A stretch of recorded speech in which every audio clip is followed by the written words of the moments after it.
Here's how to get your book published.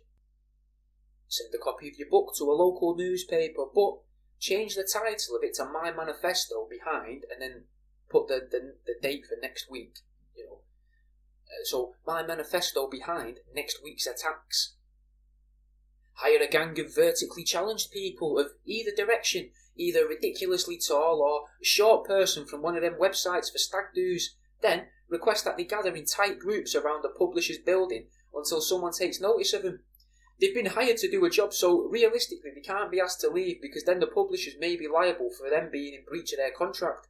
Write the contract in such a way that would then hold the publisher accountable for them not being able to fulfil the role that they've been paid for.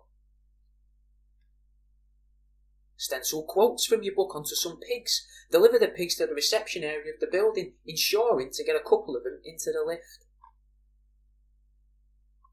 Hire a skywriter under an alternative name, though, to write slanderous material in the sky about the publisher. Then when they get in touch, simply say, I see you're interested in my fictitious writings. And then arrange a meeting with them. They already want to talk to you. They've already paid attention to the things you've come up with. Why wouldn't they be interested in your book? Ingratiate yourself into the publisher's nephew's life.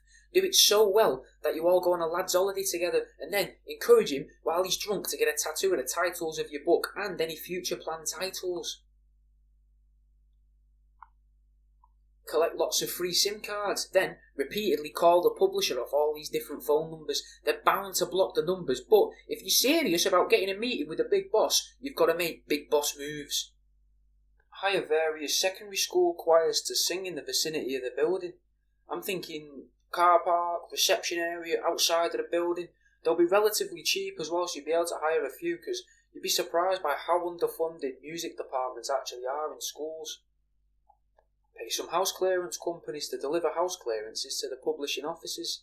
If possible, arrange gift tags that say your name and contact information on them all, but make sure the note says to and from, because that way it's not fly tipping and merely gifts.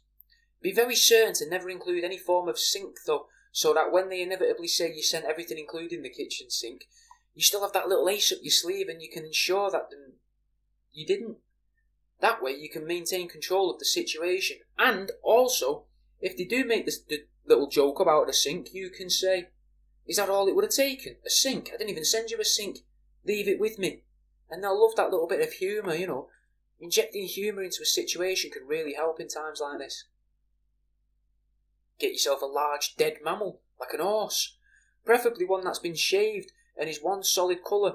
Have it professionally tattooed, then attempt to sell that to the publishers. When they say no, because they will definitely speak to that person who brings a dead horse to the office, ask them if they just prefer it paperback.